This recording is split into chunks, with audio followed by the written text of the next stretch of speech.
Fall 1965. A hotel lobby in Harlem, New York City. Two black musicians bump into each other. Chance meeting. Wrong place, right time. Or maybe right place, wrong time. Depends on how you look at it. One of them was Curtis Knight. Born Curtis McNear. Singer, guitarist, songwriter. Originally from Fort Scott, Kansas. Spent time in California before relocating to New York. Curtis was ambitious, working the R&B circuit with his band, the Squires. They were what Billboard called a workaday party R&B band. Playing clubs, recording demos, hustling for gigs, trying to make it in an impossible business. The other was Jimi Hendrix, 22 years old, session guitarist. Struggling, really struggling. Jimi had been playing backup for other artists. Little Richard, the Isley Brothers, Ike and Tina Turner, Wilson Pickett, always in the background, always someone else's sideman, never his own star. By fall 1965, he was based in Harlem, working intermittently, itinerant sideman, gig to gig, paycheck to paycheck when there was a paycheck. Right now, he was broke, really broke, on the verge of eviction for late rent payments. Had just pawned his guitar, his instrument, his livelihood, his identity, to pay bills, to eat, to survive one more week. They started talking in that hotel lobby, discovered they lived in the same building, same address, 5 floors apart. Small world, smaller than they thought. They went up to Jimmy's apartment, talked about music, the blues, R&B, the scene in Harlem, the struggle every musician faced, the dream they all shared. Curtis was excited about a new song he'd written, a protest song, civil rights anthem. This was 1965, civil rights movement in full force. Curtis wanted to say something, make a statement. How would you feel? That was the title. Curtis played it for Jimmy, explained the concept. The song asked white America a question. How would you feel if you were treated the way black people are treated? Sit at the back of the bus. Denied service. Looked at funny. Money taken, but dignity denied. He might look at you funny, but he takes your money, then he says, hey, you're not one of us. Sit at the back of the bus. Tell me, how would you feel? Strong message. Important message. Curtis believed in it. Jimmy listened. Understood. He'd lived it. Every black musician in America had lived it. I'm heading into the studio soon to record this, Curtis said. Want to come play guitar? I can pay you for the session. Jimmy needed work desperately. Needed money. Needed to get his guitar back from the pawn shop. But there was a problem. No guitar. Curtis saw the problem. Solved it immediately. I've got a spare.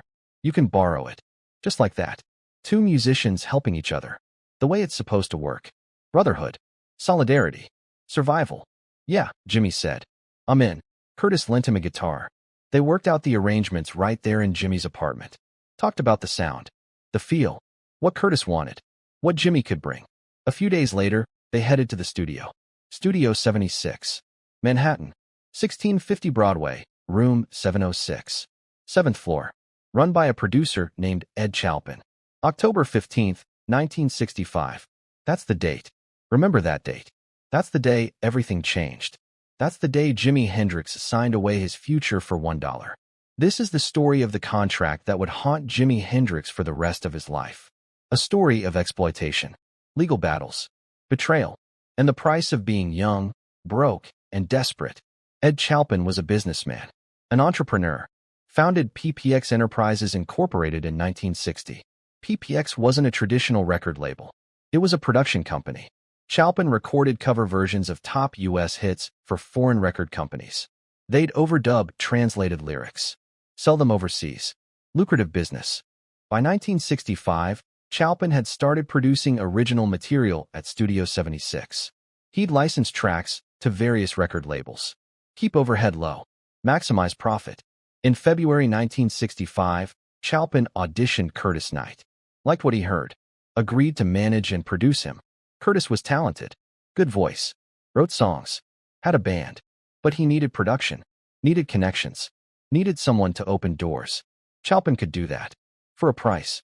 October 15th, 1965. Studio 76. Curtis Knight walked in with a young guitarist nobody had heard of. Jimi Hendrix. Borrowed guitar in hand. Quiet. Focused. Ready to work. They recorded 9 demos that day. Curtis singing. Jimmy playing everything except drums. Guitar. Bass. Overdubs. Arrangements. 2 Little Birds. Suddenly, these demos would later sound familiar, precursors to classics like Little Wing and Castles Made of Sand. Working all day and taking care of no business. First known recorded Jimi Hendrix compositions. History being made in a small studio. Nobody knew it yet. Jimi played with fire, passion, technique beyond what session guitarists usually brought. Chalpin noticed. This kid was special. After the session, Chalpin approached Jimi. Friendly, casual. Hey, can you sign this? Just a release for your participation. Standard session musician paperwork. Jimi looked at the paper. One page. Lot of words. Legal language he didn't understand. He was 22 years old. No lawyer. No manager. No experience with contracts. Just a broke session guitarist trying to get paid. I took it as an insurance of getting paid for the session, Jimi said later. I signed it. What Jimi thought was a session release was actually an exclusive 3-year recording contract with PPX Enterprises, Inc. Terms. Payment, $1. Royalty, 1% of retail price. Duration, 3 years, October 1965 to October 1968. Exclusivity, Jimi Hendrix would produce and play and/or sing exclusively for PPX Enterprises Incorporated. Minimum, 3 recording sessions per year. No cost. Jimi Hendrix shall play instruments for PPX at no cost to PPX Enterprises Incorporated. All rights. PPX shall have exclusive rights to assign for all masters produced in conjunction with Jimi Hendrix. $1 and 1%. That's what Jimi Hendrix sold his future for. Chalpin filed the contract away. Waited. Watched. Here's what Jimi didn't know. He'd already signed another contract in July 1965. Sue Records. Harlem-based label. Home to Ike and Tina Turner. Jimi thought that was a session release too. It wasn't. It was a 2-year recording agreement. So by October 1965, Jimi had unknowingly signed 2 exclusive recording contracts. With 2 different companies. Overlapping terms. He had no idea. Kept working as a session guitarist. Kept playing with Curtis Knight and the Squires. Kept trying to survive. From October to December 1965, and again in February 1966, Jimi recorded with Curtis Knight, trying to craft songs that could break into the Billboard singles charts. They never did. The songs were good. Jimi's playing was incredible, but the material wasn't commercial enough. Wrong place, wrong time. Meanwhile, Jimi was also performing live with the Squires. Small clubs in New York and New Jersey. December 1965 through summer 1966. Covers mostly. Ray Charles. Don Coverly. The Four Tops. Top 40 pop, soul, R&B, blues. Good gigs. But not great money. Not enough to change his life. By mid-1966, Jimi was restless. Tired of R&B. Tired of playing other people's songs. Tired of being a sideman. He wanted to do his own thing. Psychedelic. Experimental. The music coming out of England. That's what interested him. In May 1966, Jimi left the Squires. Formed his own band, Jimi James and the Blue Flames. Played Greenwich Village. Café Wa. Small venues. Building a following. Ed Chalpin didn't care. The contract was filed away. Jimi wasn't famous. Not worth pursuing yet. Then everything changed. September 1966. Café Wa. Greenwich Village. A man walked in. Chas Chandler. Bassist for the Animals. Looking for new talent. Heard about this wild guitarist playing with his teeth, behind his back, making sounds nobody else could make. Chas watched Jimi James play Hey Joe. Blown away. This was it. This was the guy? Come to London, Chas said. I'll make you a star. Chas's first order of business. Buy out all of Jimi's existing contracts. Clean slate. No legal complications. Chas bought out the Sue Records contract. Found a few other small agreements. Paid them off. But Jimi forgot to mention the PPX contract. Maybe he didn't think it mattered. Maybe he didn't remember. Maybe he genuinely thought it was just a session release. Either way, Chas didn't know about it. And Ed Chalpin was waiting. September 24, 1966. Jimi Hendrix landed in London. Within days, he became Jimi Hendrix. New spelling. New identity. New beginning. Chas formed the Jimi Hendrix Experience. Jimi on guitar. Noel Redding on bass. Mitch Mitchell on drums. They signed with Track Records, UK, and Polydor, Europe. Management, Chas Chandler and Michael Jeffrey. December 1966, Hey Joe released. UK hit. Number 6. March 1967, Purple Haze, released. Even bigger. May 12, 1967, Are You Experienced, released. Groundbreaking.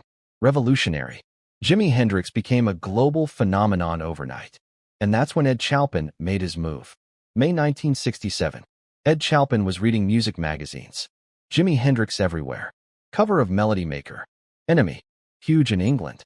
About to return to America for the Monterey Pop Festival. Chalpin pulled out that one-page contract from October 1965. 3-year exclusive deal. Still valid until October 1968. Jimi Hendrix belonged to him. Legally. On paper. Chalpin started notifying companies. Track Records. Polydor. Warner Brothers. Everyone doing business with Jimi Hendrix. My company PPX has an exclusive 3-year contract with this guitarist, Chalpin wrote. He can't record for you. You owe me money. Chas Chandler and Michael Jeffrey were shocked. Horrified. Their new protege, their investment, had competing contracts they didn't know about. Legal chaos erupted. UK courts. Injunctions. Lawsuits. Record labels fighting. Managers scrambling. Worse still, Chalpin started releasing old Curtis Knight recordings, passing them off as Jimi Hendrix solo material, exploiting the catalog. Get That Feeling album. Capitol Records. 1968. Cover photo. Jimi at Monterey Pop Festival. Psychedelic outfit. Guitar on fire. But the music? Old R&B demos from 1965 to 66. Jimi is a sideman. Nothing like his experience material. Jimi Hendrix plays. Curtis Knight sings. The album said. Jimi found a copy in a record shop. Couldn't believe it. He was furious. Embarrassed. Musically worthless, Jimi said. A confetti of tapes hastily thrown together. Rolling Stone called it an embarrassment. But it sold. Because Jimi's name was on it. Because fans thought it was new material. Ed Chalpin was cashing in. And there was nothing Jimi could do about it. June 1967. Jimi returned to America for Monterey Pop Festival. Triumphant return. International star coming home. The festival was June 16th to 18th. Jimi performed on Sunday, June 18th. Introduced by Brian Jones of the Rolling Stones. Played an explosive set. Ended with Wild Thing. Guitar set on fire, smashed, destroyed. Legendary performance. But behind the scenes, litigation was consuming him. Lawyers everywhere. Court dates piling up. Depositions. Paperwork. Stress. Chas Chandler was furious at Chalpin. Michael Jeffrey was calculating strategies. Record labels were fighting. Everybody wanted a piece of Jimi Hendrix, and Ed Chalpin had a legal claim nobody could ignore. The Jimi Hendrix Experience had also just quit the Monkees tour. Surreal pairing, psychedelic rock god opening for clean-cut pop stars. Wrong audience. Wrong vibe.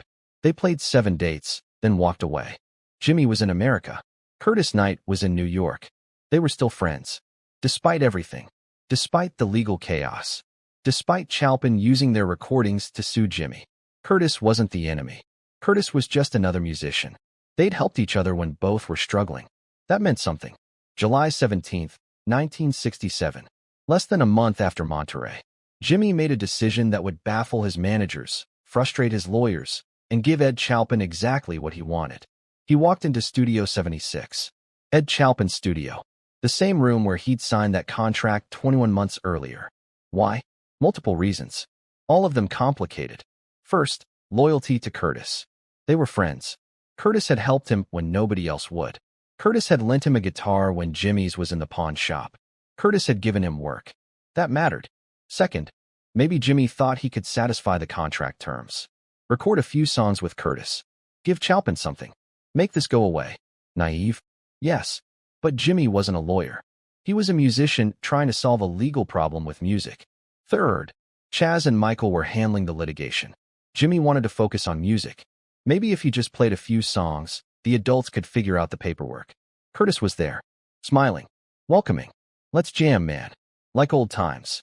Jimi agreed. They recorded. Hush Now. Love, Love. Jimi on wah-wah guitar. His signature sound now, fully developed. Hagstrom 8-string bass through a fuzz box. Loose jams. Experimental. Psychedelic.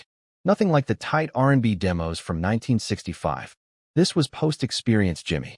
Post-Are You Experienced Jimi. The world-famous guitarist, not the struggling session player. Before one take. And this is crucial.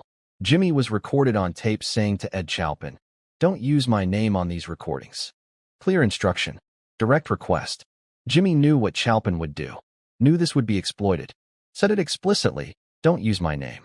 Chalpin smiled. Nodded. Recorded Jimi saying it. Then ignored him completely. Of course he did. There was also a rumor, uncorroborated but persistent, that during the session, Jimi told Curtis and Chalpin this material couldn't be associated with his name. That he was doing this as a favor, as fulfillment of an old obligation, but not as Jimi Hendrix product. The tape kept rolling. August 8, 1967. 3 weeks later, Jimi returned to Studio 76 again. Another session with Curtis Knight. Gloomy Monday. Jimi on rhythm guitar. Propulsive. Funky. Good playing. But he didn't stay for the solos. Left early. Had other commitments. Other priorities. No problem. Ed Chalpin waited until Jimi left. Then overdubbed extra guitars. Even a sitar, trying to capitalize on the psychedelic trend, trying to make it sound like Ravi Shankar influence, trying to trick fans into thinking this was cutting-edge Jimi Hendrix. It wasn't. It was Ed Chalpin exploiting recordings, adding instruments Jimi never played, creating a product Jimi never approved. From a business perspective, Jimi's plan backfired spectacularly. He thought recording a few songs would satisfy the contract, make Chalpin go away, end the litigation. Instead, it gave Chalpin ammunition.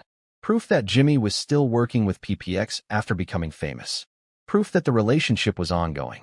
Proof that Chalpin's claim had merit. Worse, Chalpin now had post-RU experience recordings. Music recorded after Jimi became a global star. Worth infinitely more than the old 1965 demos. But from a musical perspective, something interesting emerged. These 1967 sessions captured Jimi experimenting. Wah, fuzz bass, loose improvisation, pushing boundaries even in a casual jam session. Not his best work. Not close, but historically significant nonetheless. The legal battle dragged on. Years. Depositions. Court rulings. Appeals. 1968, settlement attempt. Jimi agreed to give Chalpin one live album to satisfy the contract. That album became Band of Gypsies, recorded January 1, 1970, at Fillmore East. But the litigation continued. Chalpin wanted more. Wanted royalties from all of Jimi's recordings. Wanted acknowledgement that he owned Jimi's output from 1965 to 1968. UK courts ruled partially in Chalpin's favor, partially against him. Complicated mess. Meanwhile, Chalpin kept releasing material. Over 100 albums created from those Curtis Knight sessions. Same 40 studio masters. Same live recordings. Remixed. Re-edit. Retitled. The Great Jimi Hendrix in New York. The Eternal Fire of Jimi Hendrix.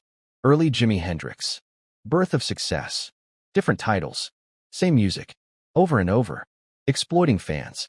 Exploiting Jimi's legacy. Jimi was hamstrung. Couldn't stop it. Contract was legal. Courts kept upholding parts of it. September 18, 1970. Jimi Hendrix died. Age 27. The legal battle didn't end. It continued for 33 more years. After Jimi's death, Ed Chalpin intensified exploitation. More albums. More repackaging. More deceptive titles. Curtis Knight even changed song lyrics. Ballad of Jimi became Ballad of Jimi after Jimi's death. New vocals. Lyrics about Jimi predicting his own death. Cashing in on tragedy. The Hendrix family, Al Hendrix, then later Jimi's stepsister Janie, fought back. Lawsuit after lawsuit. Trying to protect Jimi's legacy. Trying to stop the exploitation. 2001. Experience Hendrix LLC, the Hendrix Family Company, filed suit in UK High Court, trying to enforce a 1973 consent decree that limited Chalpin's rights to 33 specific masters. Only recordings where Jimi was an unknown sideman. July 5, 2002, London High Court ruled in favor of Experience Hendrix. Order stated, Ed Chalpin/PPX Enterprises Incorporated must not issue or release recordings on which Jimi Hendrix performed in any capacity whatsoever, other than 33 songs with Jimi Hendrix as a sideman. 2003. New York State Court upheld the UK ruling. 2007. Experience Hendrix obtained a court order for almost $900,000 against Ed Chalpin. But Chalpin kept fighting. Appeals. Countersuits. Delays. Finally, in 2014, 49 years after that original contract, the nightmare ended. July 17, 2014. Experience Hendrix LLC and Legacy Recordings, Sony Music, announced complete acquisition of all 88 Curtis Knight and the Squires recordings featuring Jimi Hendrix. Full buyout. All master tapes. Complete ownership and control. Ed Chalpin and PPX Enterprises. Paid off. Done. Gone. The case has finally been definitively decided. Experience Hendrix announced. After 35 years of litigation following Jimi's death, and 49 years since that original contract, the Curtis Knight recordings were finally under proper ownership. Eddie Kramer, Jimi's engineer, began properly mixing and mastering the material, releasing it with historical context. Honest packaging. No deception. 2015, You Can't Use My Name. The RSVP/PPX sessions released. 2020, No Business. Curtis Knight and the Squires. The PPX sessions, Volume 2 released. Finally, these recordings were presented properly, not as lost Jimi Hendrix albums, but as what they were, early demos and jams from a struggling sideman trying to survive. Historical documents. Important for understanding Jimi's evolution, but not the same as his groundbreaking work with the Experience. What about Curtis Knight? He wasn't the villain. Not really. He was a musician trying to make it. Like Jimi, like everyone else in that Harlem hotel lobby, Curtis gave Jimi work when he needed it, lent him a guitar when Jimi's was in the pawn shop, invited him to record, helped him when nobody else would. The villain was Ed Chalpin, the producer who tricked a broke 22-year-old into signing an exploitative contract, who knew exactly what he was doing when he presented it as a session release. Curtis and Jimi remained friends, even after the legal chaos started, even after Jimi became famous. That's why Jimi went back to Studio 76 in July 1967. Not for Chalpin, for Curtis, for friendship, for loyalty. Curtis later moved to London, formed a band called Curtis Knight, Zeus, kept playing, kept recording. In 1974, Curtis published a book, Jimi, an intimate biography. His attempt to tell the story from his perspective, to explain what happened. He settled in the Netherlands eventually, kept grinding, kept playing gigs, kept making music. Curtis Knight died in 1999, largely forgotten, known only as a footnote in Jimi Hendrix's story. But he gave Jimi work when Jimi needed it most. That matters. The Curtis Knight recordings are important, not because they're great music. They're not. Jimi himself said so. They're important because they show where Jimi came from, what he was doing before he became Jimi Hendrix. Two little birds, presages, little wing. Suddenly hints at castles made of sand. Working all day and taking care of no business are Jimi's first recorded compositions. You can hear him finding his voice, experimenting, learning, growing. These aren't polished masterpieces. They're sketches, rough drafts, a young guitarist figuring out who he is. And they're a cautionary tale about contracts, about exploitation, about what happens when young artists sign papers they don't understand. October 15, 1965, Studio 76, Manhattan. A 22-year-old guitarist signs a piece of paper, thinks it's a session release. It's actually a 3-year exclusive recording contract. Payment, $1. That $1 would cost him millions in legal fees. Decades of litigation, endless stress and frustration. That one-page contract would haunt him until the day he died, and continue haunting his family for 33 years after. All because he was young, broke, desperate, and nobody explained what he was signing. I took it as an insurance of getting paid for the session, Jimi said. He was just trying to survive, just trying to make music, just trying to live. But in the music business, survival has a price. And sometimes that price is $1. $1. 49 years of legal hell. Over 100 exploitative albums. A legacy almost destroyed. That's the story of Jimi Hendrix and Curtis Knight. Not a story about friendship betrayed. A story about an industry that eats young artists alive. And a reminder, read your contracts. Get a lawyer. Understand what you're signing. Because $1 can cost you everything.